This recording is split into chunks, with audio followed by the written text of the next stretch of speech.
प्रेम से बोलिए जय माता दी। प्यारे भक्तों, आज शुक्रवार के दिन मैं आप सभी को सुनाने जा रही हूँ शुक्रवार व्रत में सुनी जाने वाली शुक्रवार व्रत की 5 महापुण्य फल देने वाली कथा। एक दिन लक्ष्मी जी की बड़ी बहन ज्येष्ठा ने उनसे कहा, बहुत दिनों से एक बात मेरे मस्तिष्क में कौध रही है। सोचती हूँ कि आज तुमसे पूछूं या नहीं। लक्ष्मी जी बोली, ऐसी क्या बात है बहन? मन में जो कुछ भी है निसंकोच पूछो। वैसे भी कोई बात मन में न रखकर उसका समाधान कर लेना ही बुद्धिमानी है। लक्ष्मी जी ने मुस्कुराकर कहा, मैं अक्सर यही सोचती रहती हूँ कि सुंदरता में हम दोनों बराबर हैं, फिर भी लोग तुम्हारा आदर करते हैं और मैं जहां भी जाती हूँ वहां उदासी छा जाती है। मुझे लोगों की घृणा और क्रोध का शिकार होना पड़ता है, जबकि हम दोनों सगी बहनें हैं। ऐसा क्यों?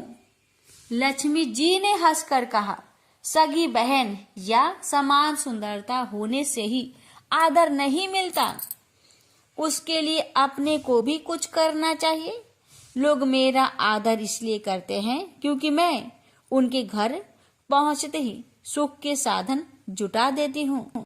संपत्ति और वैभव से आनंदित होकर लोग मेरा उपकार मानते हैं, तभी मेरी पूजा करते हैं। उधर तुम्हारा यह हाल है कि जिसके यहाँ भी तुम जाती हो उसको गरीबी, रोग और आपदा सहनी पड़ती है। इसी वजह से लोग तुमसे घृणा करते हैं। कोई आदर नहीं करता। आदर पाना है तो दूसरों को सुख पहुंचाओ। ज्येष्ठा को लक्ष्मी जी की बात चुभ गई। उन्हें लगा कि लक्ष्मी को अपनी महिमा का अभिमान हो गया है। उन्होंने तड़प कर कहा, लक्ष्मी, तुम मुझसे हर बात में छोटी हो, अवस्था में भी और प्रभाव में भी। मुझे उपदेश देने का भी विचार ना करो। अगर तुम्हें अपने वैभव का अहंकार है तो मेरे पास भी अपना एक प्रभाव है। मैं जब अपनी पर आ जाऊं तो तुम्हारे करोड़पति भक्त को भी पल भर में भिखारी बना दूं। लक्ष्मी जी को हंसी आ गई और कहने लगी, बहन, तुम बड़ी हो इसलिए कुछ भी कह लो, लेकिन जहां तक प्रभाव की बात है मैं तुमसे कम नहीं हूँ। जिसको तुम भिखारी बनाओगी उसे मैं दूसरे दिन रंक से फिर राजा बना दूंगी। मेरी महिमा का भी अभी तुम्हें पता ही कहाँ है और तुम्हें भी मेरी महिमा का पता ही नहीं है। जिसकी तुम सहायता करोगी उसे मैं दाने दाने के लिए भी मोहताज कर दूंगी। देखो बहन, दाने दाने के लिए तो तुम उसे मोहताज कर सकती हो जिससे मैं रूठ जाऊं। जिसके सिर पर मेरा वरद हस्त ना हो उसका तुम कुछ भी बिगाड़ सकती हो, परंतु जिस पर मेरी कृपा दृष्टि है उसका कोई भी बाल तक वाका नहीं कर सकता। अगर तुम अपना प्रभाव दिखाने को इतनी ही उतावली हो रही हो तो कल अपना प्रभाव दिखाकर देख लेना। ठीक है, बोलो कहाँ चले? दूर क्यों जाए, पास ही अनुराधापुर है। उसमें एक ब्राह्मण रहता है, दीनानाथ। वह रोज मंदिर में पूजा करने जाता है और मेरा पक्का भक्त है। उसी पर हमें अपनी अपनी महिमा दिखानी है। ज्येष्ठा को ताव आ गया। उन्होंने हाथ झटक कर कहा, ठीक है, ठीक है, देख लेना, कल तुम्हारा सिर ही झुक जाएगा। कहकर वह एक और चली गई। लक्ष्मी जी वहीं खड़ी बहन के क्रोध और अहंकार पर मुस्कुराती रही। दूसरे दिन दोनों बहन अनुराधापुर के विष्णु मंदिर में पहुंची। उन्होंने वेश बदल रखा था। साधारण स्त्रियों की तरह वे दोनों मंदिर के द्वार पर बैठ गई। लोग ने देखा अवश्य, किंतु किसी ने उनकी और कोई खास ध्यान नहीं दिया। ध्यान देने वाली कोई खास बात भी नहीं थी। वह मंदिर था और वहां हर रोज दीन दुखी आते जाते रहते थे। वहां आने वाले सभी किसी न किसी परेशानी में घिरे रहते थे। फिर भला उन्हें किसी दूसरे की परेशानी से क्या सरोकार हो सकता था। थोड़ी देर बाद उन्हें दीनू पंडित आया। दोनों बहनों की नज़र उस पर जम गई। पूजा करके जब वह लौटने लगा तो ज्येष्ठा ने कहा, लक्ष्मी, वह तुम्हारा भक्त आ रहा है, बन पड़े तो कोई सहायता करो। हाँ करती हूँ, कहकर लक्ष्मी जी ने एक पोला बांस दीनू के रास्ते में रख दिया जिसमें मोहरे भरी हुई थी। ज्येष्ठा ने बांस को छूकर कहा, अब तुम मेरा प्रभाव भी देख लेना। पूजा करके लौट रहे दीनू ने रास्ते में पड़ा हुआ वह बांस का टुकड़ा उठा लिया। उसका विचार था कि वह किसी न किसी काम में आ जाएगा। घर में 100 जरूरतें होती हैं। अभी वह पंडित कुछ ही आगे बढ़ा था कि उसे एक लड़का मिला।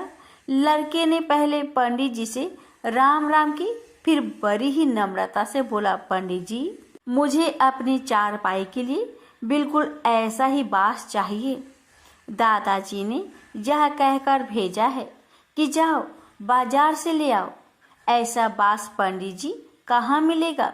दीनू ने कहा, मैंने मोल नहीं लिया, रास्ते में पड़ा था सो उठा लाया। लो, तुम्हें जरूरत है तो तुम ही रख लो। वैसे बाजार में 1 रुपए से कम का नहीं है। लड़के ने चवन्नी देते हुए कहा, मगर मेरे पास तो यह चवन्नी है। पंडित जी, अभी तो आप इसे ही रखिए, बाकी 12 आने शाम को दे जाऊंगा। पंडित जी खुश थे कि बिना किसी हील हुज्जत के रुपया कमा लिया। दीनू पंडित जी ने चवन्नी लेकर बांस लड़के को दे दिया और वह चवन्नी अपनी डोलची में रख दी। मंदिर के पास खड़ी दोनों देवियां यह सारी लीला देख रही थी। ज्येष्ठा ने कहा, लक्ष्मी, देखो तुम्हारी इतनी सारी मोहरे मात्र एक चवन्नी में बिक गई। और अभी क्या, यह चवन्नी भी तुम्हारे भक्त के पास नहीं रुकेगी। चलो उसके पीछे चलते हैं और देखते हैं कि क्या होता है। दोनों बहनें दीपू के पीछे पीछे चलने लगी। एक तालाब के पास दीनू ने डोलची रख दी और कमल के फूल तोड़ने लगा। उसी बीच एक चारवाहे का लड़का आया और डोलची में रखी हुई चवन्नी लेकर भाग गया। दीनू को पता ही नहीं चला। फूल तोड़कर वह अपने घर चलने लगा। इतने में वही लड़का आता हुआ दिखाई दिया जिसने चवन्नी देकर उससे बांस ले लिया था। करीब आकर वह बोला, पंडित जी, यह बांस तो बहुत बचनी है।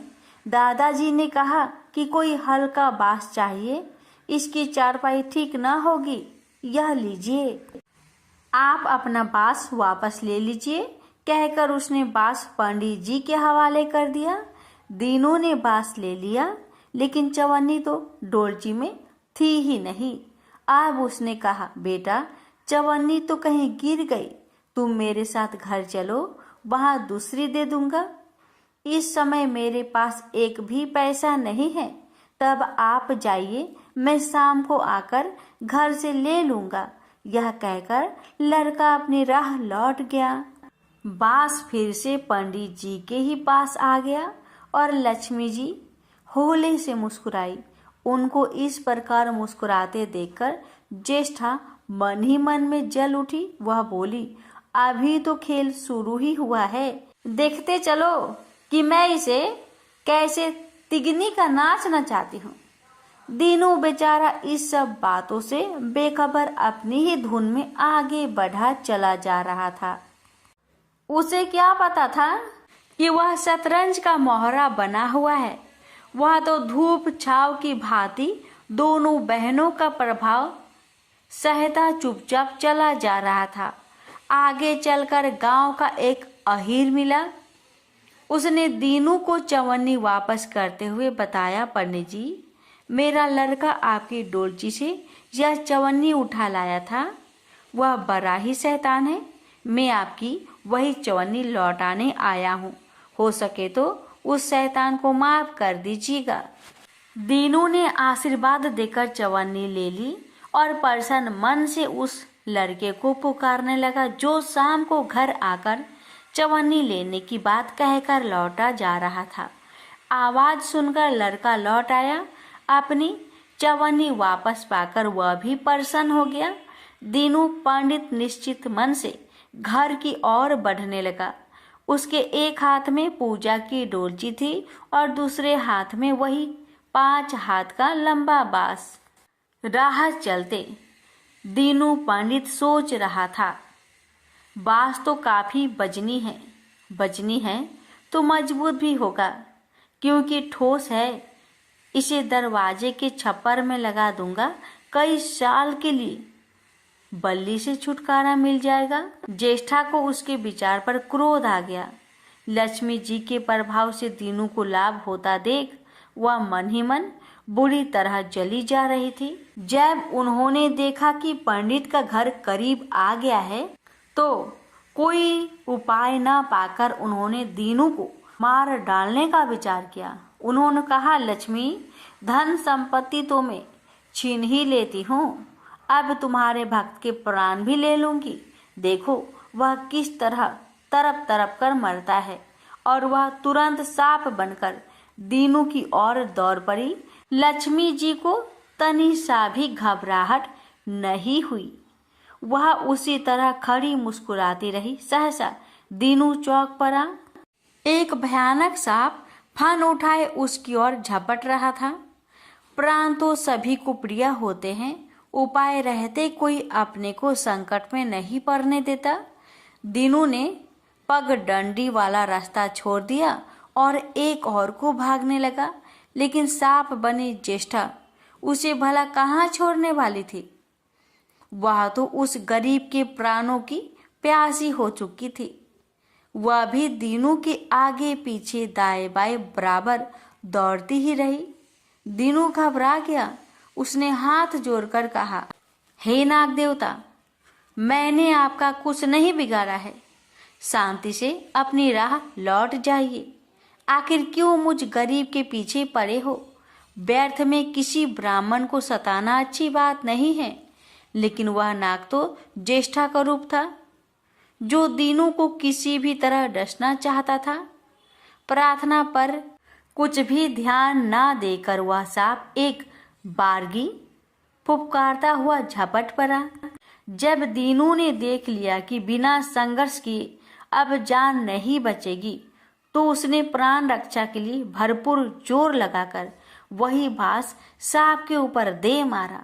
धरती से टकराते ही बांस के 2 टुकड़े हो गए और उसके भीतर भरी हुई मोहरे खन खनाकर बिखर गई, जैसे लक्ष्मी हंस पड़ी।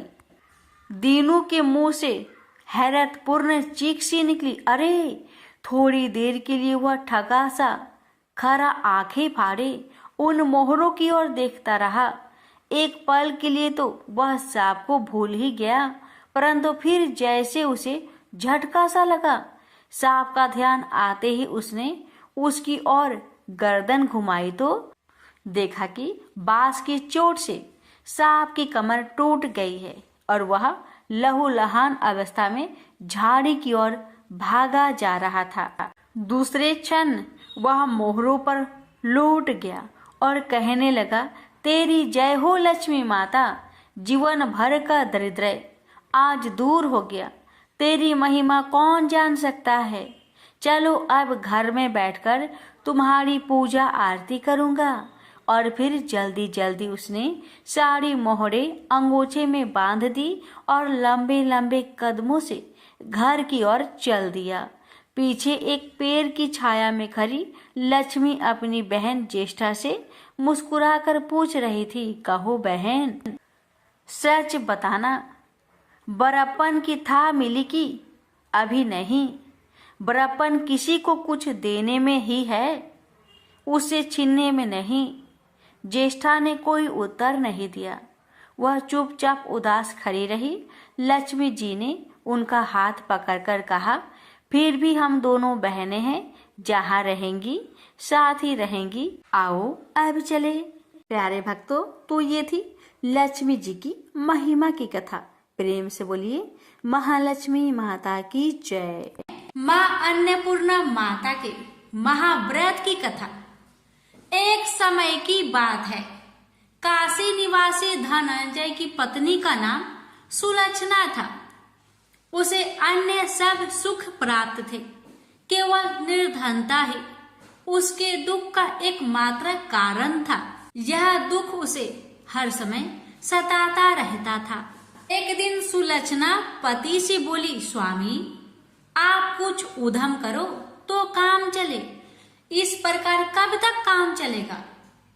सुलक्षणा की बात धनंजय के मन में बैठ गई और वह उसी दिन विश्वनाथ शंकर जी को प्रसन्न करने के लिए बैठ गया और कहने लगा, हे देवाधिदेव विश्वेश्वर, मुझे पूजा पाठ कुछ नहीं आता है, केवल आपके भरोसे बैठा हूँ।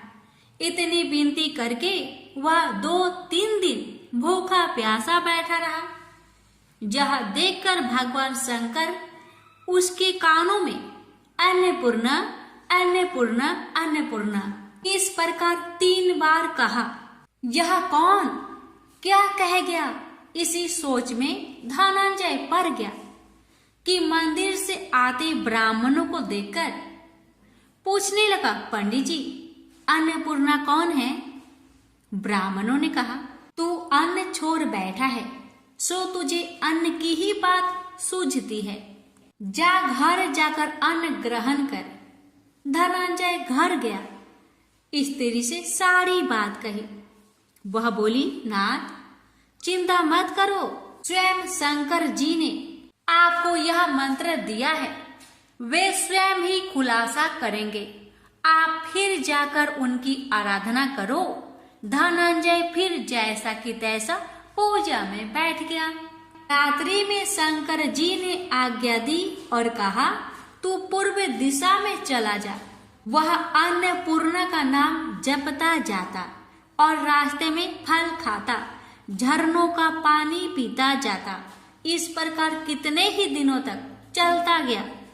वहां उसे चांदी सी चमकती वन की शोभा देखने में आई। सुंदर सरोवर देखने में या उसके किनारे कितनी ही अप्सराएं झुंड बनाए बैठी थी। एक कथा सुनती और सब मिलकर माँ अन्नपूर्णा इस प्रकार बार बार कहती थी। यह अगहन मास की उजेली रात्रि थी और आज से ही व्रत का आरंभ था।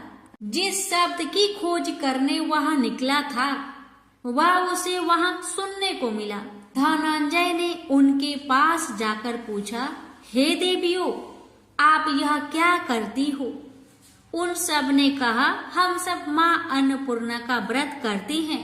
धनंजय ने पूछा, व्रत पूजा करने से क्या होता है, यह किसी ने किया भी है, इसे कब किया जाए, कैसा व्रत है और कैसी विधि है, मुझसे भी विस्तार से बताओ।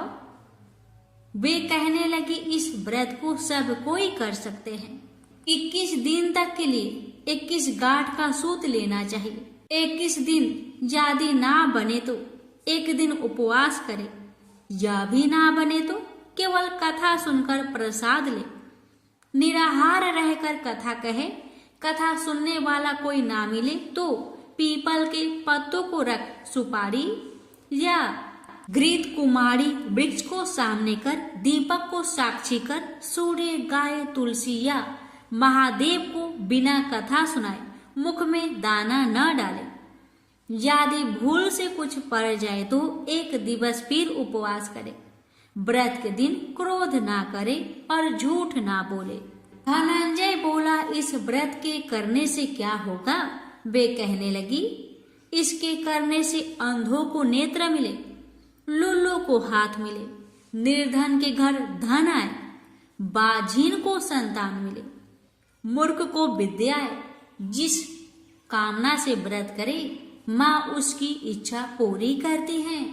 वह कहने लगा, बहिनों, मेरे पास भी धन नहीं है, विद्या नहीं है, कुछ भी तो नहीं है।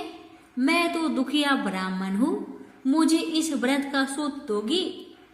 हाँ भाई, तेरा कल्याण हो, हम तुम्हें अवश्य देंगे। ले इस व्रत का मंगल सूत्र ले। धनंजय ने व्रत किया, व्रत पूरा हुआ। तभी सरोवर में से 21 खंड की स्वर्ण सीरी, हीरा मोती जरी हुई प्रकट हुई। धनंजय अन्नपूर्णा अन्नपूर्णा कहता जाता था।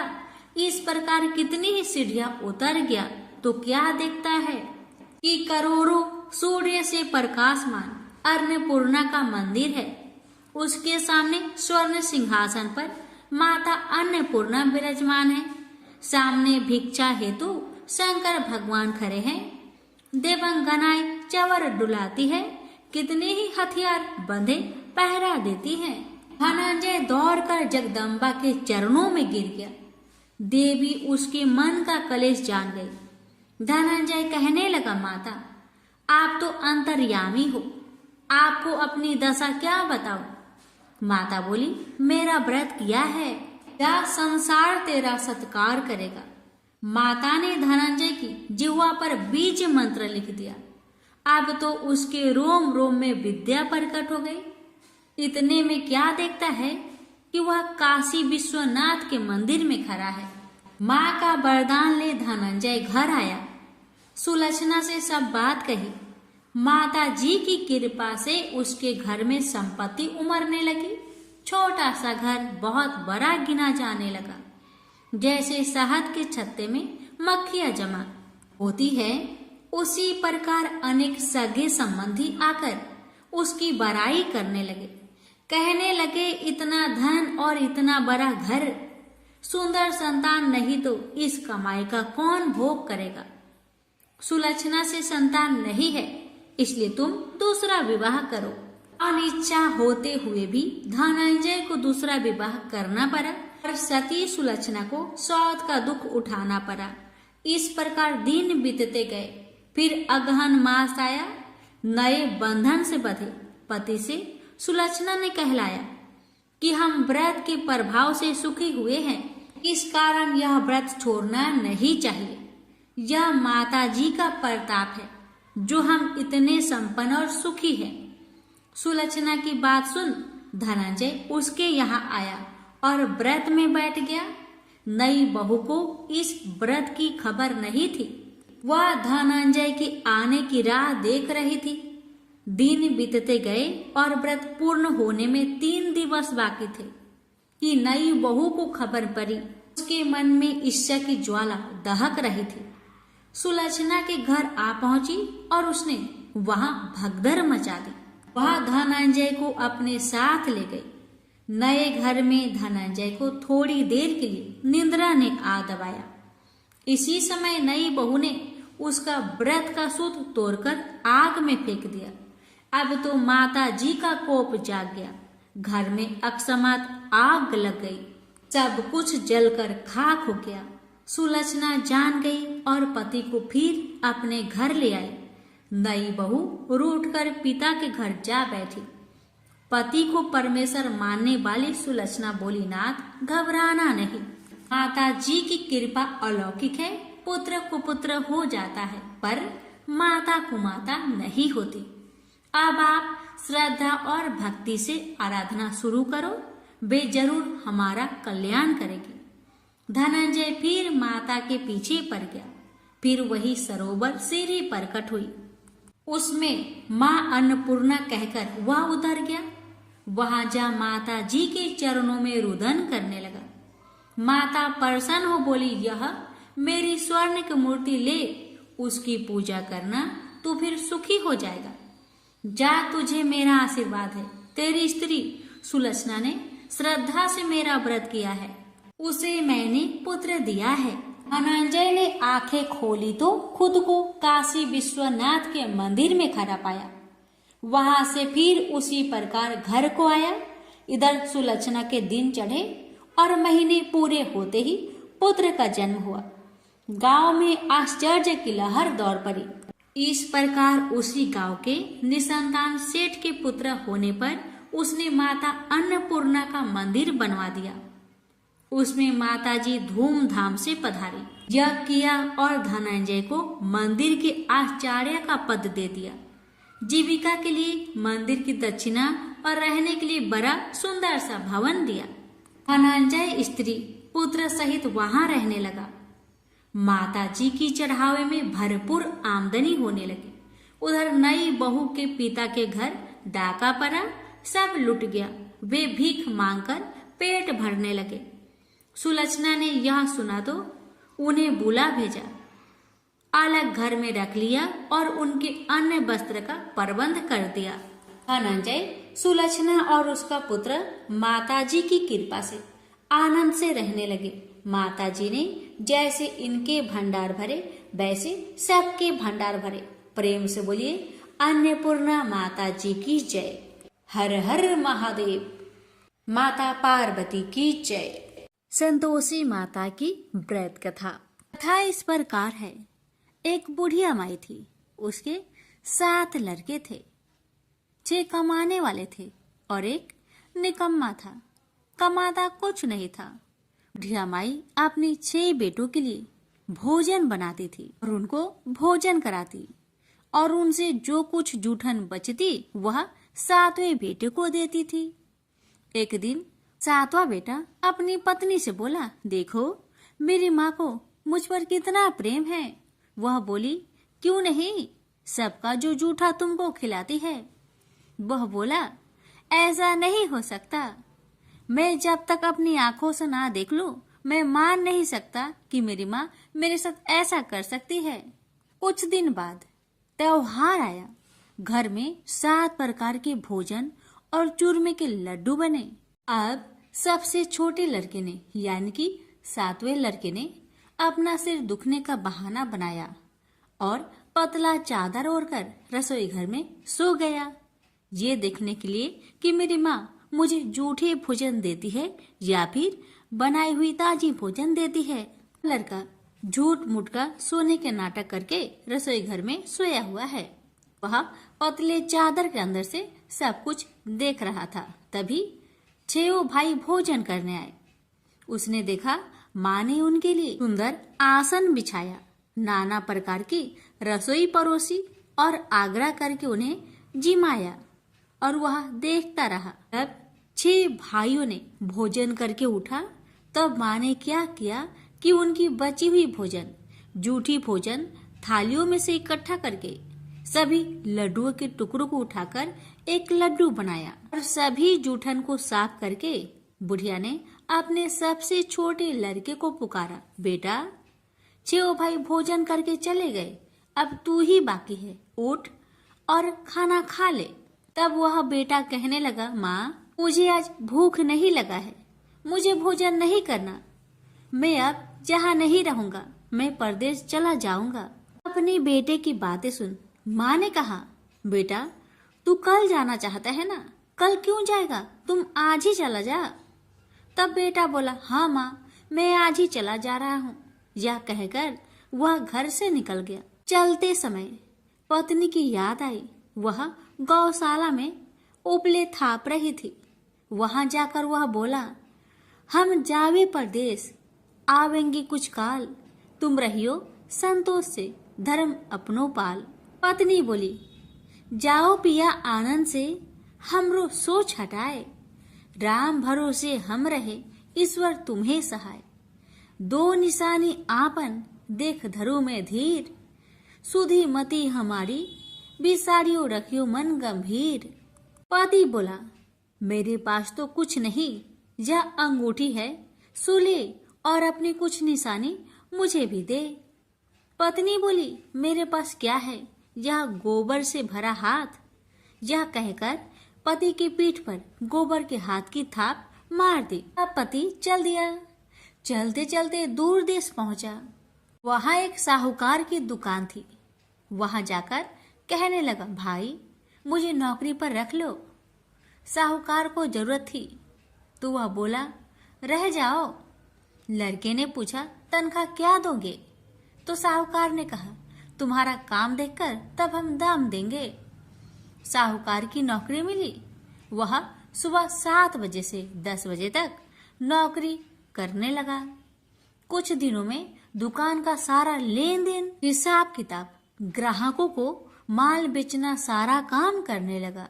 साहूकार के 7-8 नौकर थे। वे सब चक्कर खाने लगे। यह तो बहुत होशियार बन गया है। सेठ ने भी काम देखा और 3 महीने में ही उसे आधे मुनाफे का हिस्सेदार बना लिया। वह कुछ वर्ष में ही नामी सेठ बन गया और मालिक सारा कारोबार उस पर छोड़कर चला गया। इधर पति की अनुपस्थिति में उसकी पत्नी को सास ससुर दुख देने लगे। सारी गृहस्थी का काम करा के उसे लकड़ी लेने जंगल में भेजते हैं।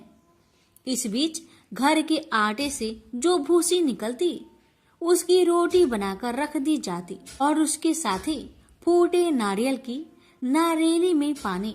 एक दिन वह लकड़ी लेने जा रही थी। रास्ते में बहुत सी स्त्रियां संतोषी माता की व्रत करते दिखाई दी। वह लड़की खड़ी होकर कथा सुनने लगी और पूछा, बहनों, तुम किस देवता की व्रत करती हो और उसके करने से क्या फल मिलता है? यदि तुम इस व्रत का विधान मुझे समझाकर कहोगी तो मैं तुम्हारा बड़ा एहसान मानूंगी। तब उनमें से एक स्त्री बोली, सुनो बहन, यह संतोषी माता का व्रत है। इसके करने से निर्धनता दरिद्रता का नाश होता है और जो कुछ मन में कामना हो सब संतोषी माता की कृपा से पूरी होती है। तब उसने उससे व्रत की विधि पूछी। वह भक्तिनी स्त्री बोली, 1.25 आने का गुड़ चना लेना, इच्छा हो तो 5.25 आने का लेना या फिर 1.25 रुपए का भी सहूलियत के अनुसार लाना। बिना परेशानी और श्रद्धा व प्रेम से जितना भी बन पड़े 1.25 लेना। प्रत्येक शुक्रवार को निराहार रहकर कथा सुनना। इसके बीच कर्म टूटे नहीं, लगातार नियम पालन करते रहना। सुनने वाला कोई न मिले तो घी का दीपक जला उसके आगे या जल के पात्र के सामने रखकर कथा कहना। जब कार्य सिद्ध न हो नियम का पालन करना और कार्य सिद्ध हो जाने पर व्रत का उद्यापन करना। 3 मास में माता फल पूरा करती है। यदि किसी के ग्रह खोटे भी हो तो भी माता वर्ष भर में कार्य सिद्ध करती है। फल सिद्ध होने पर उद्यापन कर लेना चाहिए, बीच में नहीं। उद्यापन में 2.5 सेर आटे का खाजा तथा इसी परिमाण में खीर तथा चने का साग करना। 8 लड़कों को भोजन कराना। जहाँ तक मिले देवर जेठ भाई बंधु के हो, न मिले तो रिश्तेदारों और पास पड़ोसियों को बुलाना। उन्हें भोजन करा यथाशक्ति दक्षिणा दे। माता का नियम पूरा करना। उस दिन घर में खटाई न खाना। यह सुन बुढ़िया माई के लड़के की बहू चल दी। रास्ते में लकड़ी की बोझ को बेच दिया और उन पैसों से गुड़ चना ले माता की व्रत की तैयारी कर आगे चली और सामने मंदिर देखकर पूछने लगी, यह मंदिर किसका है? सब कहने लगे, संतोषी माता का मंदिर है। यह सुनकर माता के मंदिर में जाकर चरणों में लौटने लगी। दीन हो विनती करने लगी, माँ, मैं निपट अज्ञानी हूँ, व्रत के कुछ भी नियम नहीं जानती, मैं दुखी हूँ। हे माँ, जगत जननी, मेरा दुख दूर कर, मैं तेरी शरण में आई हूँ। माता को दया आई। एक शुक्रवार बीता कि दूसरे को उसके पति का पत्र आया और तीसरे शुक्रवार को उसका भेजा हुआ पैसा आ पहुंचा। यह देख जेठ जेठानी मुंह सिडोकने लगी। लड़के ताने देने लगे। काकी के पास पत्र आने लगे, रुपया आने लगा। अब तो काकी की खातिर बढ़ेगी। बेचारी सरलता से कहती, भैया कागज आवे रुपया आवे, हम सब के लिए अच्छा है।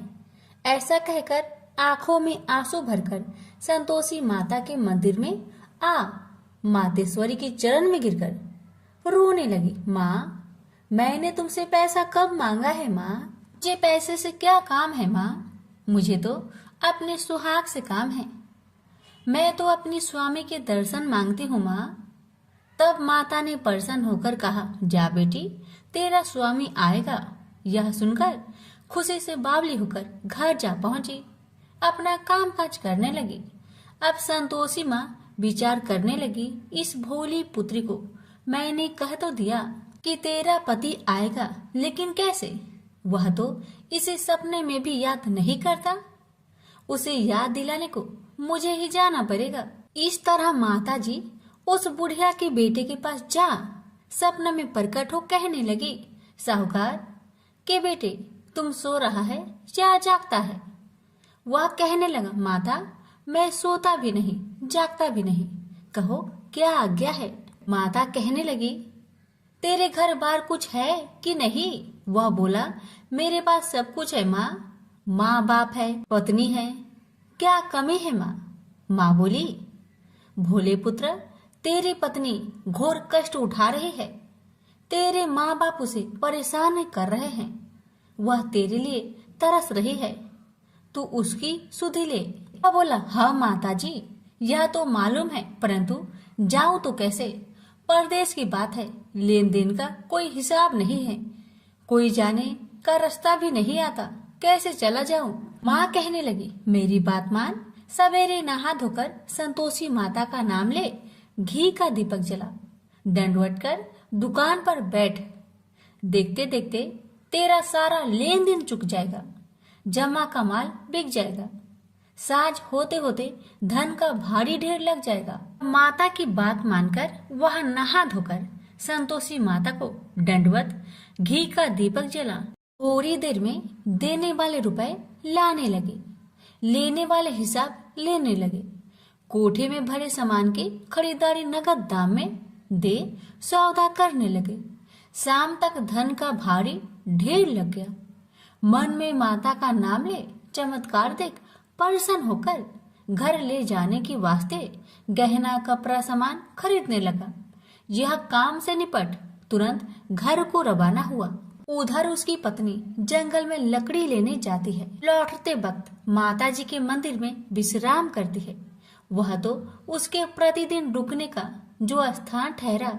धूल उड़ती देख वह माता से पूछती है, हे माता, यह धूल कैसे उड़ रही है? माता कहती है, हे पुत्री, तेरा पति आ रहा है, अब तू ऐसा कर, लकड़ियों के 3 बोझ बना ले, एक नदी के किनारे रख और दूसरा मेरे मंदिर पर, वह तीसरा अपने सिर पर। तेरे पति को लकड़ियों का गट्टर देख मोह पैदा होगा, वह यहाँ रुकेगा, नाश्ता पानी खाकर माँ से मिलने जाएगा, तब तू लकड़ियों का बोझ उठाकर जाना और चौक में गट्टर डालकर जोर से आवाज देकर कहना, लो सासू जी, लकड़ियों का गट्टर लो, भूसी की रोटी दो, नारियल की खोपरे में पानी दो, आज मेहमान कौन आया है? माता जी बहुत अच्छा कहकर वह प्रसन्न मन से लकड़ियों के 3 गट्टर बनाई, एक नदी के किनारे पर और एक माता जी के मंदिर पर रखा। इतने में मुसाफिर आ पहुंचा। सूखी लकड़ी देख उसकी इच्छा उत्पन्न हुई कि हम यहीं पर विश्राम करें और भोजन बनाकर खा पी कर गाँव जाए। इसी तरह रुककर भोजन बना, विश्राम करके गांव को गया, सबसे प्रेम से मिला। उसी समय सिर पर लकड़ी का गट्टर लिए वह उतावली सी आती है, लकड़ियों का भारी बोझ आंगन में डालकर जोर से 3 आवाज देती है, लो सासू जी, लकड़ियों का गट्टर लो, भूसी की रोटी दो, आज मेहमान कौन आया है? यह सुनकर उसकी सास बाहर आकर अपने दिए हुए कष्टों को भुलाने हेतु कहती है, बहू ऐसा क्यों कहती है? तेरा मालिक ही तो आया है, आ बैठ, मीठा भात खा, भोजन कर, कपड़े पहन, गहने पहन। उसकी आवाज सुन उसका पति बाहर आता है, अंगूठी देख व्याकुल हो जाता है और माँ से पूछता है, माँ यह कौन है? माँ ने कहा, बेटा यह तेरी पत्नी है, जब से तू गया है तब से सारे गांव में भटकती फिरती है, घर का कामकाज कुछ नहीं करती, 4 पहर आकर खा जाती है। वह बोला, ठीक है माँ, मैंने इसे भी देखा और तुम्हें भी, अब दूसरे घर की ताली दो, मैं उसमें रहूंगा। माँ बोली, ठीक है, जैसी तेरी मर्जी। तब वह दूसरे मकान की 3री मंजिल का कमरा खोल सारा सामान जमाया। एक दिन में ही राजा के महल के जैसा ठाट बाट बन गया। अब क्या था, बहू सुख भोगने लगी। इतने में शुक्रवार आया। उसने पति से कहा, मुझे संतोषी माता का व्रत उद्यापन करना है। पति बोला, खुशी से कर लो। वह उद्यापन की तैयारी करने लगी। जेठानी के लड़कों को भोजन के लिए कहने गई। उन्होंने मंजूर किया, परंतु पीछे से जेठानी ने अपने बच्चों को सिखाया, देखो भोजन के समय खटाई मांगना, जिससे उसका उद्यापन पूरा ना हो। अब तो बच्चे जिमने आए, खीर खाना पेट भर के खाए, परंतु बाद में खाते ही कहने लगे, हमें खटाई दो, खीर खाना हमको नहीं भाता, देखकर आरुचि होती है। वह कहने लगी, भाई खटाई किसी को नहीं दी जाएगी, यह माँ संतोषी का प्रसाद है। लड़के उठ खड़े हुए, बोले, पैसे लाओ। भोली बहू कुछ जानती नहीं थी, वह उन बालकों को पैसे दे दिए। लड़के उसी समय हट करके इमली खटाई ले खाने लगे। यह देखकर बहू पर माताजी ने कोप किया। राजा के दूत उसके पति को पकड़कर ले गए। जेठ जेठानी मन माने वचन कहने लगे, लूट लूट कर धन इकट्ठा कर लाया है, अब सब मालूम पड़ जाएगा जब जेल की मार खाएगा। बहू से यह सहन नहीं हुआ। रोती हुई बहू माताजी के मंदिर गई। कहने लगी, हे माता, तुमने क्या किया? हंसाकर अब भक्तों को रुलाने लगी। माता बोली, बेटी तूने उद्यापन करके मेरा व्रत भंग किया है। वह कहने लगी, माता मैंने कुछ अपराध किया है क्या? मैंने तो भूल से लड़कों को पैसे दे दिए थे, मुझे क्षमा करो, मैं फिर तुम्हारा उद्यापन करूंगी। माँ बोली, अब भूल मत करना। माँ कहती है, अब भूल नहीं होगी, अब बतलाओ वो कैसे आएंगे? माँ बोली, जा पुत्री, तेरा पति तुझे रास्ते में आता मिलेगा। वह निकली, राह में पति आता मिला। वही पूछी, कहाँ गए थे? वह कहने लगा, इतना धन जो जमाया है उसका टैक्स राजा ने मांगा था, वह भरने गया था। वह प्रसन्न हो बोली, भला हुआ, अब घर को चलो। कुछ दिन बाद फिर शुक्रवार आया। फिर वह बोली, मुझे माता का उद्यापन करना है। पति ने कहा, करो। पत्नी फिर जेठ के लड़कों को भोजन को कहने गई। ठानी ने एक दो बातें सुनाई। सब लड़कों को सिखाने लगी, तुम सब लोग पहले ही खटाई मांगना। लड़के भोजन से पहले कहने लगे, हमें खीर नहीं खाना, हमारा जी बिगड़ता है, कुछ खटाई खाने को दो। वह बोली, खटाई किसी को नहीं मिलेगा, आना हो तो आओ। वह ब्राह्मण के लड़के को लाकर भोजन कराने लगी। यथाशक्ति दक्षिणा की जगह एक एक फल उन्हें दिया। संतोषी माता प्रसन्न हुई। माता की कृपा होते ही 9वें मास में उसके चंद्रमा के समान सुंदर पुत्र प्राप्त हुआ। पुत्र को पाकर प्रतिदिन माताजी के मंदिर में जाने लगी। माँ ने सोचा, यह रोज आती है, आज क्यों न आए, इसके घर चलो। यह विचार कर माता ने भयानक रूप बनाया। गुड़ चने से सना मुख, ऊपर सूर्य के समान होठ, उस पर मक्खियां भीन भीन कर रही थी। दहली पर पैर रखते ही उसकी सास चिल्लाई, देखो रे देखो, कोई चुड़ैल डाकिन चली आ रही है, लड़कों इसे भगाओ नहीं तो किसी को खा जाएगी। लड़के भागने लगे, चिल्लाकर खिड़की बंद करने लगे। बहू रोशनदान में देख रही थी। प्रसन्नता से पगली बंद चिल्लाने लगी, आज मेरी माँ मेरे घर आई है, आज मेरी माता मेरे घर आई है। वह बच्चों को दूध पीने से हटाती थी। इतने में सास का क्रोध फट पड़ा। वह बोली, क्यों उतावली हुई है, बच्चे को पटक दिया। इतने में माँ के प्रताप से लड़के ही लड़के नजर आने लगे। वह बोली, माँ जिसका मैं व्रत करती हूँ, यह वही संतोषी माता है। सबने माता जी के चरण पकड़ लिए और विनती कर कहने लगे, हे माता, हम मूर्ख हैं, अज्ञानी हैं, तुम्हारे व्रत की विधि हम नहीं जानते, व्रत भंग कर हमने बड़ा अपराध किया है। जग माता, आप हमारा अपराध क्षमा करो। इस प्रकार माता प्रसन्न हुई।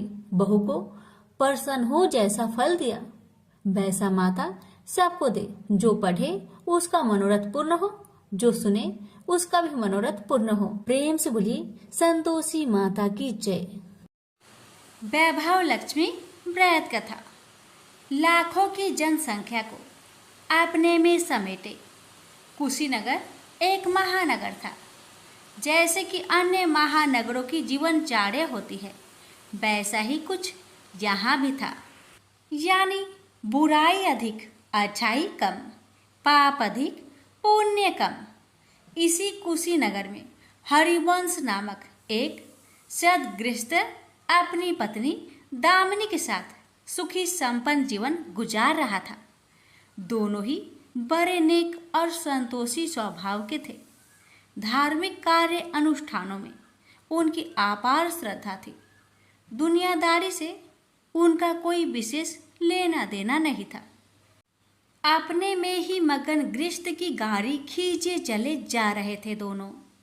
किसी ने ठीक ही कहा है, संकट और अतिथि के आने के लिए कोई समय निर्धारित नहीं होता। कुछ ऐसा ही हुआ दामिनी के साथ।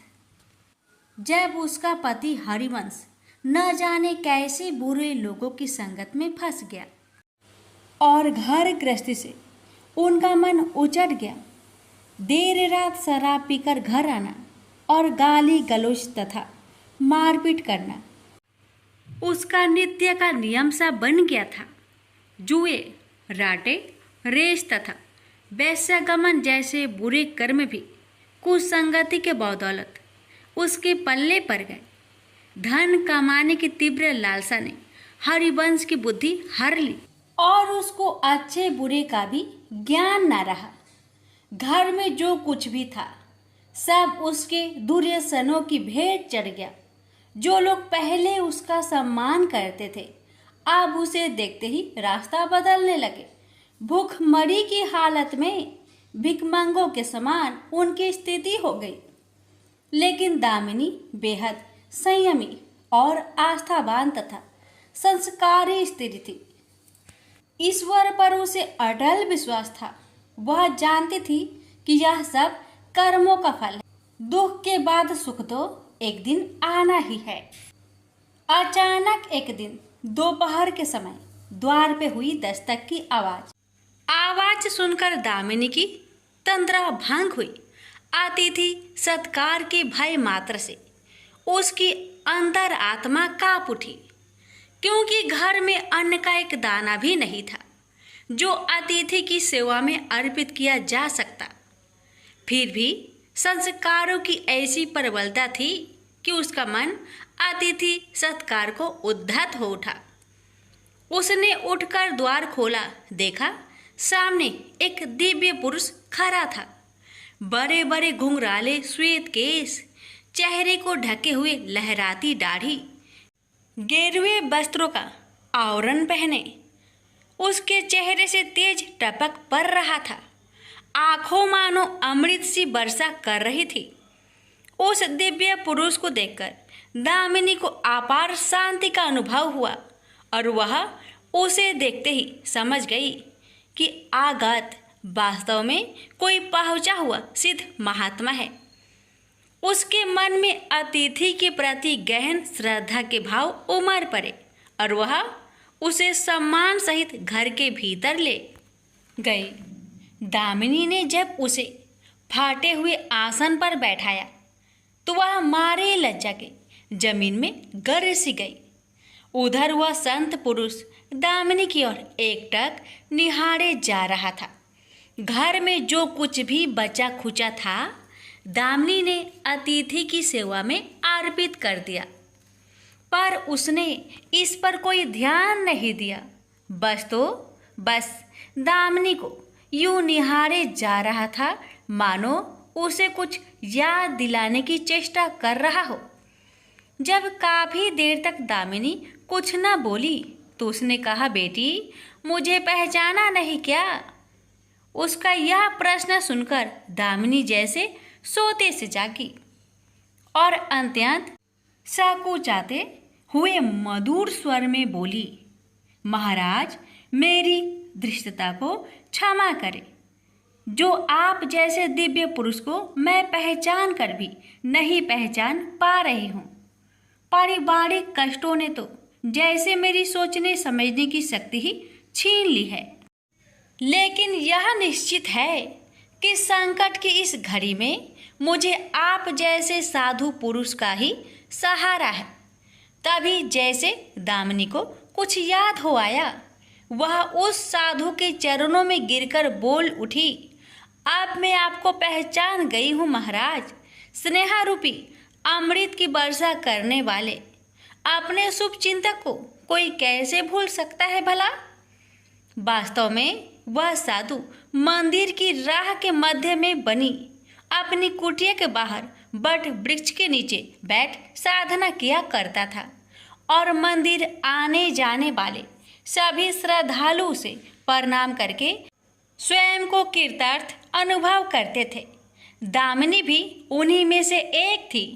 जब पिछले काफी दिनों से उसने उसे मंदिर की ओर आते जाते नहीं देखा तो उसकी कुशल क्षेम जानने के लिए पूछताछ करते हुए उसके घर की ओर आ निकला था। दामिनी अभी अपनी सोचों में ही डूबी हुई थी कि साधु महाराज ने मौन भंग किया। क्या कारण है पुत्री, तू आजकल मंदिर आती जाती दिखाई नहीं पड़ती। तुझे जो भी कष्ट है मुझे बता, शायद मैं तेरी कुछ सहायता कर सकूं। व्यक्ति दुखों के बोझ तले दबा हो तो ऐसे में सहानुभूति के दो बोल ही काफ़ी होते हैं। दामिनी भी खुद पर संयम नहीं रख पाई और बिलख कर रोने लगी।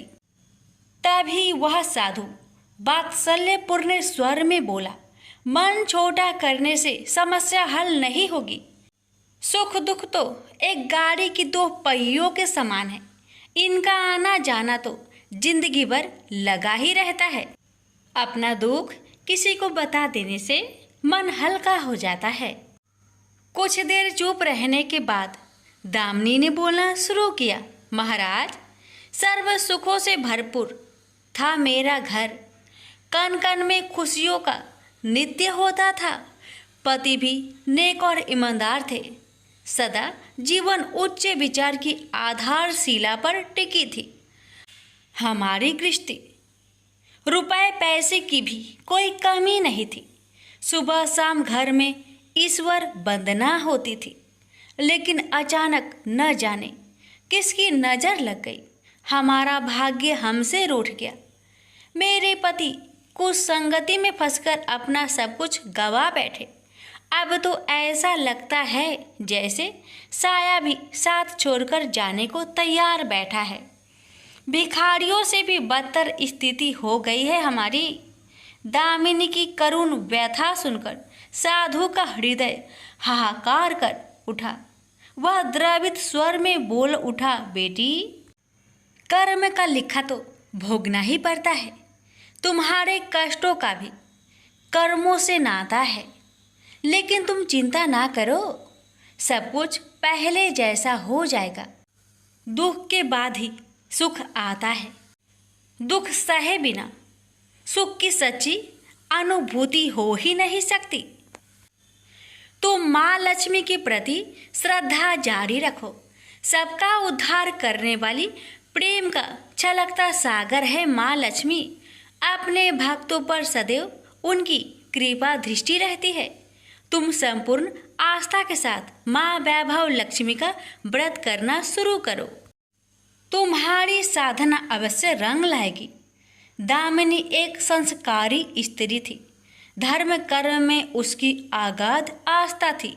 माँ वैभव लक्ष्मी के व्रत की बात सुनकर उसका चेहरा दमक उठा। बोली, महाराज, यदि इस व्रत को करने से मेरे परिवार पर आई विपदा टल सकती है तो मैं इसे जरूर करूँगी। आप मुझे बताएं कि इस व्रत को कब और कैसे किया जाता है। साधु महाराज दामिनी की भक्ति भावना देखकर प्रसन्न होकर बोले, बेटी, सारे जगत का कल्याण करने वाली माँ वैभव लक्ष्मी के व्रत की विधि में जन कल्याण तुम्हें बता रहा हूँ। प्रत्येक शुक्रवार को यह व्रत किया जाता है। सर्वप्रथम जितने शुक्रवार को यह व्रत करना हो उसका संकल्प लेकर माँ वैभव लक्ष्मी को मन ही मन प्रणाम करें। स्नान आदि से निवृत्त होकर स्वच्छ धवल वस्त्र पहनकर पूरब दिशा की ओर मुख करके आसन पर बैठे। सामने एक चौकी पर चावल की एक ढेरी लगाकर उस पर पानी से भरा कलश स्थापित करें, जो तांबे का होना चाहिए। कलश को कटोरी से ढक दे और उस कटोरी में कोई भी स्वर्ण भूषण रखे। सोना ना हो तो चांदी का आभूषण रखे, वह भी पास ना हो तो रुपए का सिक्का भी काम दे सकता है। शुद्ध घी का दीपक तथा अगरबत्ती जलाए और मन ही मन पूर्ण श्रद्धा के साथ माँ वैभव लक्ष्मी का जाप करते रहे। श्री यंत्र माँ लक्ष्मी का प्रिय यंत्र है, उसे सत सत नमन करे। श्री यंत्र उपलब्ध ना हो तो पुस्तक में दिए उसके स्वरूप से काम जल जाएगा। साथ ही माँ वैभव लक्ष्मी के सभी स्वरूप को नमस्कार करें। इनकी सभी छवियाँ पुस्तक में दी गई होगी। कटोरी में रखे गहने या रुपए पर हल्दी, कुमकुम तथा अक्षत अर्पित करें। कोई भी मिष्टान प्रसाद के रूप में रखे संभव ना हो पाए तो गुड़ या शक्कर से भी काम चल सकता है। फिर श्रद्धापूर्वक माँ की आरती करके 14 बार प्रेम सहित बोले, जय माँ वैभव लक्ष्मी। माँ वैभव लक्ष्मी मेरी मनोकामना पूरी करे, ऐसा संकल्प लेकर सच्चे मन से माँ से विनती करे। प्रसाद बांटे और स्वयं भी ग्रहण करे। दिन में एक बार स्वास्तिक भोजन करे। यदि संभव हो तो उपवास रखे। पूजा में रखा गहना या रुपए लाल कपड़े में लपेटकर सुरक्षित रख ले। यह आगे आने वाले शुक्रवार को पूजा में काम आएगा। कलश में भरा जल तुलसी के पौधे को समर्पित कर दे तथा अक्षत पंछियों को आहार स्वरूप डाले। ऐसी शास्त्रोक्त विधि से व्रत करने वाले को शीघ्र फल मिलता है। साधु महाराज के मुख रविंद्र से यह वृत्तांत सुन दामिनी पुलकित हो उठी। उनके चरण स्पर्श कर उत्साहित स्वर में बोली, अब लगे हाथ उद्यापन की विधि भी बता दे महाराज। इसके बिना तो व्रत अधूरा ही रह जाएगा। अवश्य बेटी, कहकर साधु महाराज उद्यापन की विधि बताने लगे। चाहे जितने भी शुक्रवार प्राय 11 या 21 व्रत करने का संकल्प लिया हो, लेकिन मन में माँ वैभव लक्ष्मी के प्रति श्रद्धा तथा आस्था बारंबार बनी रहनी चाहिए। जिस दिन अंतिम शुक्रवार का व्रत हो, उस दिन शास्त्रोक्त विधि से उद्यापन किया जाता है। अन्य शुक्रवारों की भांति ही इस दिन भी पूजन करें। हाँ, प्रसाद के रूप में खीर अवश्य रखें। पूजा के बाद नारियल फोड़कर 7 कुंवारी कन्याओं को चरण धोकर कुमकुम का तिलक लगाकर पूजन करें। उन्हें सामर्थ्य अनुसार दक्षिणा दें और माँ वैभव लक्ष्मी व्रत की पुस्तकें उपहार स्वरूप भेंट में दें। फिर प्रसाद के रूप में खीर वितरित करें। अब माँ वैभव लक्ष्मी के सभी स्वरूप को मन ही मन नमन करते हुए कहे, हे माँ, यदि मैंने शुद्ध तथा निर्मल हृदय से आपकी स्तुति करते हुए वैभव लक्ष्मी व्रत विधि विधान अनुसार पूर्ण किया हो तो मेरी मनोकामना अवश्य पूरी करना। संतानहीनों को संतान देने वाली, दुखियों का दुख हरने वाली, अखंड सौभाग्य का वरदान देने वाली, कुंवारी कन्याओं को मन चाहा वर देने वाली माँ वैभव लक्ष्मी, आपकी महिमा अपरंपार है। अपने हर भक्त की विपत्तियां हरकर उन्हें सुख समृद्धि प्रदान करना। साधु महाराज से वैभव लक्ष्मी व्रत का शास्त्रों ज्ञान प्राप्त करके दामिनी भाव विभोर हो उठी। उसे अपने भीतर एक अनोखे तथा असीमित आत्मबल का संचार होता महसूस हुआ। उसने भी माँ वैभव लक्ष्मी के 21 व्रत आते शुक्रवार से शुरू करने का संकल्प लेकर साधु महाराज को आदर सहित विदा किया और मन ही मन माँ वैभव लक्ष्मी का स्तुति गान करने लगी। 2 दिन बाद ही शुक्रवार आ गया। उससे पहली रात दुखों की मारी दामिनी ठीक से सो भी ना सकी। माँ वैभव लक्ष्मी के व्रत करने से उसकी समस्याओं का अंत हो जाएगा, यह सोचकर वह मुंह अंधेरी उठ बैठी और स्नान आदि कर स्वच्छ वस्त्र धारण किए। आसन पर पूर्व दिशा की ओर मुंह करके दामिनी ने अपने सम्मुख रखी चौकी पर चावल की छोटी सी ढेरी बनाकर उस पर तांबे का कलश रखा। लेकिन जब स्वर्ण भूषण रखने की बात आई तो धर्म संकट में पड़ गई। सारे गहने पति ने दुर्योधनों की भेंट चढ़ चुके थे। विवाहित स्त्री थी तो मंगलसूत्र भी उतार कर नहीं रख सकती थी और कोई गहना था नहीं। तभी उसे उन नन्ही पायलों का स्मरण हो आया जो उसने अपनी आने वाली संतान के लिए बनवाकर रख छोड़ी थी और पति की निगाहों से उन्हें बचाकर रखा था। उसने झटपट वह पायलें निकाली और गंगा जल से धोकर उन्हें शुद्ध करके कलश पर रखी कटोरी में डाल दिया। डिब्बे की तली में से बची खुची शक्कर निकालकर उसे प्रसाद के रूप में रखा और विधि अनुसार व्रत किया। सर्वप्रथम उसने अपने पति को प्रसाद दिया। आने वाला पूरा सप्ताह बड़े ही हंसी खुशी से बीता। बात बात पर झल्ला उठने वाला उसका पति अपेक्षाकृत शांत तथा संयत रहा। कोई मारपीट तथा कलेश घर में नहीं हुआ। इसे दामिनी ने माँ वैभव लक्ष्मी का चमत्कार समझा और मन ही मन उन्हें प्रणाम किया। माँ वैभव लक्ष्मी के प्रति उसकी आस्था और भी बलवती हो गई। इसी प्रकार शास्त्रोक्त विधि से दामिनी ने 20 शुक्रवार के व्रत पूरे कर लिए। इस बीच कई परिवर्तन हुए थे। उसका पति कुसंगति छोड़कर सीधी राह पर आ गया था और उसका कामकाज भी जमने लगा था। घर में यदि किसी चीज की बहुतायत नहीं थी तो कमी भी नहीं रह गई थी। यह सब माँ वैभव लक्ष्मी के चमत्कार और दामिनी की आस्था तथा विश्वास का परिणाम था।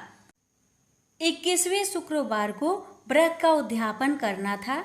साधु महाराज के वचन अब भी मानो दामिनी के कानों में गूंज रहे थे।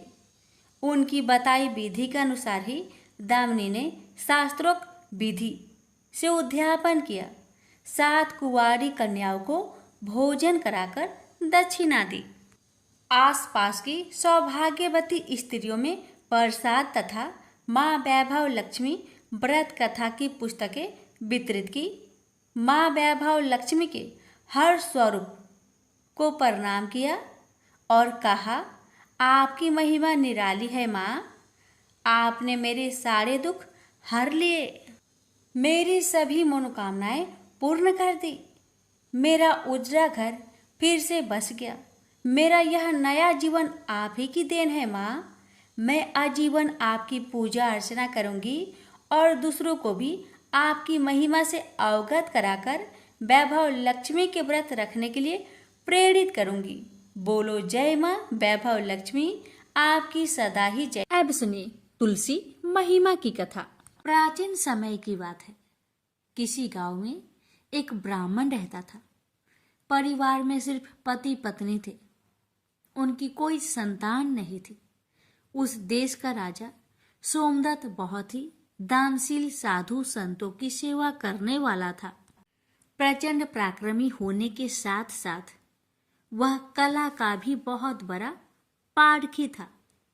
राजा प्रतिदिन पूजा पाठ करके ब्राह्मणों को, गरीबों को अपनी शक्ति से ऊपर दान किया करता था। चारों तरफ उसके राज्य में सत्य का वास था। राजा को सब सुख वैभव प्राप्त था। राजा एक पत्नी व्रत था, लेकिन राजा की कोई संतान नहीं थी। इसी दुख में राजा उतना सुख होने के बाद भी बेचैन रहता था। एक दिन ब्राह्मण की पत्नी ब्राह्मण से बोली कि दूसरे राज्य से आकर कई साधु संत ब्राह्मण राजा से दान दक्षिणा ले जाते हैं, लेकिन आप क्यों नहीं जाते राजा के दरबार में? कब तक हम लोग ऐसे गरीबी में दिन काटेंगे? तो ब्राह्मण बोलता है कि भद्रे, राजा में इतनी सामर्थ्य नहीं है कि वो मेरी इच्छा अनुसार दान दे सके, बस इसलिए नहीं जाता मैं, और जाना नहीं चाहता कि मेरे कारण राजा का मान भंग हो जाएगा। एक दिन ब्राह्मणी जीत में आ गई और ब्राह्मण को राजा के पास जाना पड़ा। राजा अपने दरबार में राजकाज में व्यस्त था। उसी समय पहरी सूचना लाया कि एक ब्राह्मण देव द्वार पर पधारे हैं। राजा स्वयं उठकर गया और उन्हें अंदर लाया, उचित स्वागत सत्कार किया और उनसे आने का कारण पूछा। ब्राह्मण ने कहा कि हे राजन, हम आपके पास एक याचक बनकर आए हैं, हम आपसे कुछ दान चाहिए।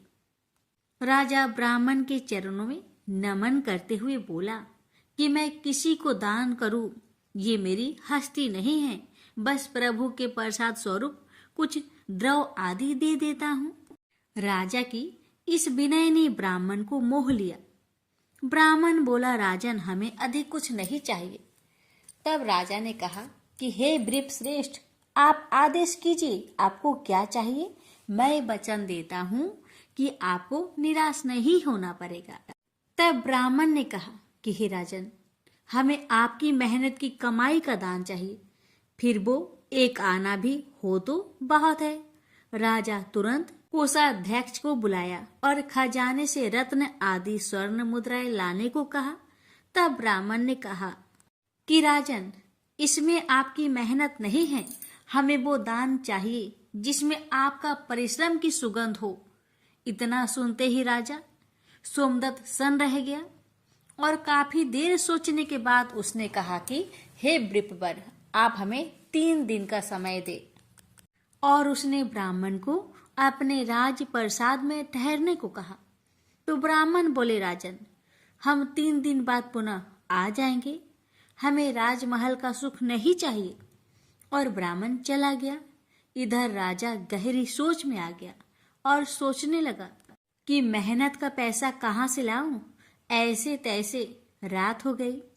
राजा रात्रि में भेष बदलकर अपने राज्य से निकल गया और दूसरे दिन अन्य राज्य पहुंच गया। राज्य में घोषणा हुई कि राजा 3 दिन तक बाहर राज कार्य से गए हैं। उधर राजा एक लोहार के पास पहुंचा और उससे काम मांगने लगे। लोहार उसे अपने पास रख लिया और लोहा पीटने के काम में लगा दिया। दिन भर राजा ने मन लगाकर काम किया और उसके बदले लोहार ने उसे 4 चवन्नी दिया। उसे लेकर तीसरे दिन राजा वापस राज्य में आ गया और जब तीसरे दिन ब्राह्मण आया तो उसे विनीत भाव से वो 4 चवन्नी दे दिया। ब्राह्मण अपने घर लौट आया। इधर ब्राह्मणी ने देखा कि ब्राह्मण सिर्फ 4 चवन्नी लेकर आया है, तो वो आग बबूला हो उठी और गुस्से के कारण उस चवन्नी को तुलसी माता के पौधे के नीचे फेंक दिया। जैसे तैसे कुछ दिन बीते और तुलसी माता से लगकर 4 पौधे निकल आए जिनसे मोती झरते थे। जब ब्राह्मण और ब्राह्मणी ने ये सब देखा तो आश्चर्य रह गए और कुछ समय बाद सब सामान्य हो गया। ब्राह्मणी रोज सुपा भरकर मोती समेटती और ब्राह्मण के दिन पलटने लगे और ब्राह्मण कुछ समय बाद धनाधय हो गया। धीरे धीरे ये बात राज्य भर में फैल गई और फिर एक दिन राजा को इस बात का पता चला। राजा स्वयं देखने आया और देखकर सन्न रह गया। राजा ने ब्राह्मण से इसका कारण पूछा तो ब्राह्मण ने कहा कि राजन, हमें इस विषय में कुछ नहीं पता कि ये पौधे किस प्रकार के हैं और इनसे मोती झरने का रहस्य क्या है। राजा ने दूसरे दिन आदेश दिया कि उन पौधों को उखाड़कर देखा जाए और मजदूर लगाए गए। मजदूर दिन भर खोदते रहे पर उस पौधे की जड़ नहीं मिली। चौथे दिन एक चमत्कार हुआ। बिना खोदे ही अब गहराई बढ़ती चली गई और जब सब नीचे झांक कर देखे तो क्या देखते हैं कि पौधे की जड़ें पृथ्वी के नीचे किसी जलाशय में धंसी हुई है। राजा ने नीचे उतरने का निश्चय किया और राजा सहित ब्राह्मण नीचे उतरने लगे। कुछ समय बाद राजा, रानी, मंत्री, ब्राह्मण, ब्राह्मणी सब नीचे उतर गए और उस जलाशय के समीप पहुंचे। वो बहुत सुंदर स्थान था। उसी समय एक नौका आई और आकाशवाणी हुई कि सभी इस नौके में सवार हो जाओ। ऐसा सुनकर सब उस नाव में सवार हो गए और चमत्कारिक रूप से वो नौका उस नदी के अंदर समा गई।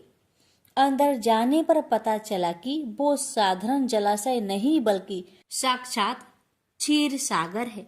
नीचे पहुंचने पर सबको शेष सैया भगवान श्री हरि दिखाई दिए और उनके नाभि से वो चारों पौधे के जड़ लगे हुए दिखे जो प्रभु के नाभि निकल रहे थे। राजा सहित सब ये देखकर आश्चर्यचकित रह गए और इसका रहस्य पूछे। तब प्रभु ने कहा, राजन, सोमदत्त, ये पौधे उस च्यवनी रूप बीज से उत्पन्न हुए हैं जो तुमने ब्राह्मण को दिए थे। ब्राह्मणी ने तो उनको ऐसे ही फेंक दी और हमें ये लीला करनी पड़ी। प्रभु के साक्षात दर्शन होने के बाद राजा सहित सभी लोग प्रभु की स्तुति करने लगे। भगवान श्री नारायण ने कहा कि हे ब्राह्मण, हे राजन, हमारा दर्शन अमोघ है, अतः कोई वर मांगो। दोनों ने पुत्र प्राप्ति का वर मांगा और समय बीतने पर दोनों के घर सुंदर पुत्र उत्पन्न हुए और सब आनंद से रहने लगे। कथा का सार, बड़े बड़े राजमहलों और अरबों खरबों की कमाई से भी अनमोल मेहनत से कमाए गए कुछ पैसे हैं जिसमें साक्षात महालक्ष्मी जी का वास होता है। इसी कारण कहा जाता है, पुण्य का जड़ पाताल में होता है। ये कथा पद्म पुराण की है। श्री विष्णु पुराण में भी ये कथा आती है। प्रेम से बोलिए लक्ष्मीपति विष्णु भगवान की जय, तुलसी महारानी की जय।